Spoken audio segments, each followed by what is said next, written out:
नमस्कार। दिन भर के देश और बिहार के राजनीतिक हलचल में आपका स्वागत है। मैं हूं आपके साथ शाहीन। आज बुलेटिन में बात होगी वक्फ कानून में संशोधन पर छिड़ी जंग की। सवालों से बचते दिखे अखिलेश की। देखेंगे केंद्रीय मंत्री चिराग पासवान द्वारा किए गए दावे। सीट बंटवारे पर मची सियासी घमासान। जानेंगे टीएमसी सांसद कल्याण बनर्जी को आखिर क्यों आ गया गुस्सा।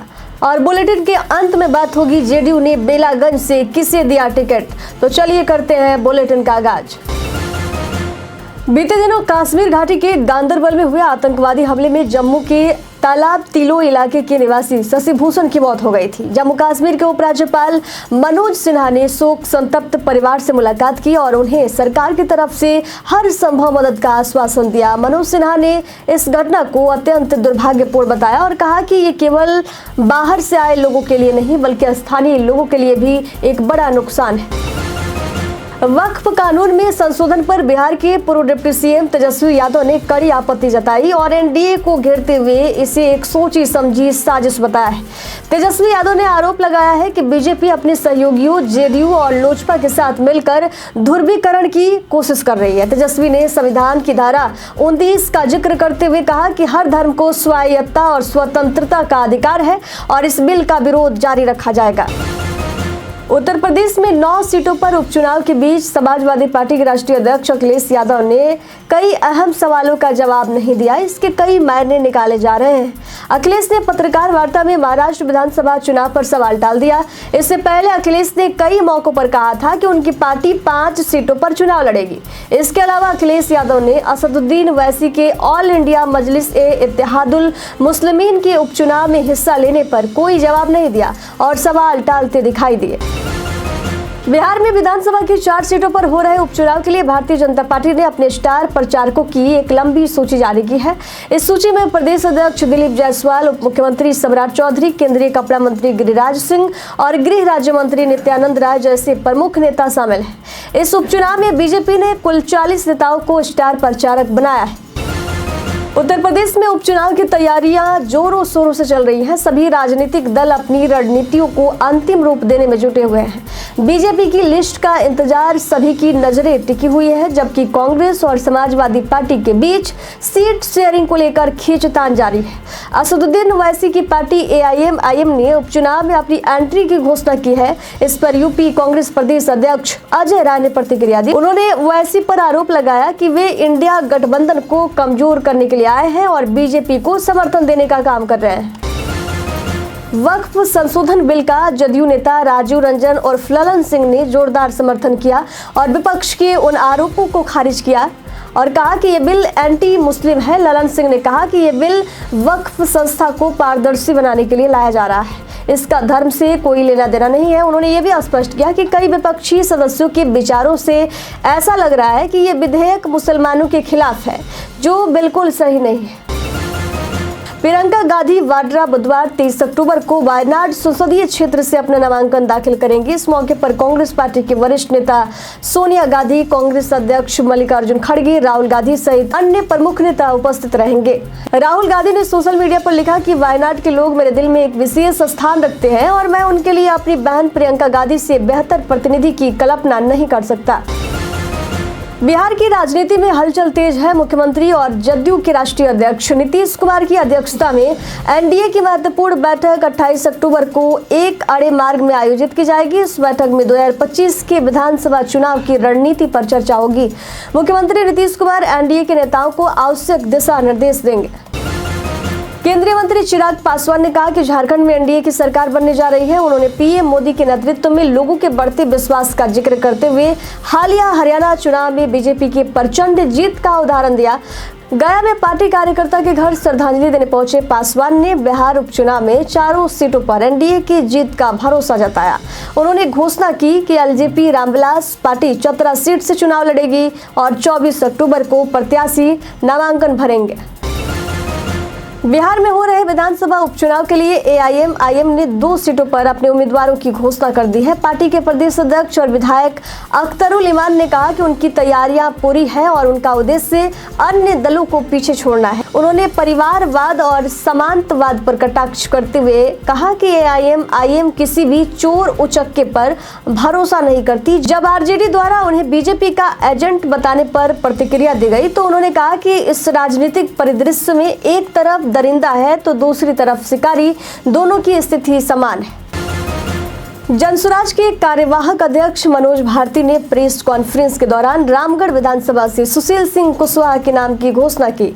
उन्होंने बताया कि ये नाम आम सहमति से तय किया गया है। सुशील सिंह कुशवाहा जो कि एक समाजसेवी हैं, उन्होंने बसपा के संस्थापक कांसीराम के साथ लगभग 30 वर्षों तक काम किया है। बात कर लेते हैं महाराष्ट्र में महाविकास अघाड़ी के बीच सीट बंटवारे पर मचे सियासी घमासान की।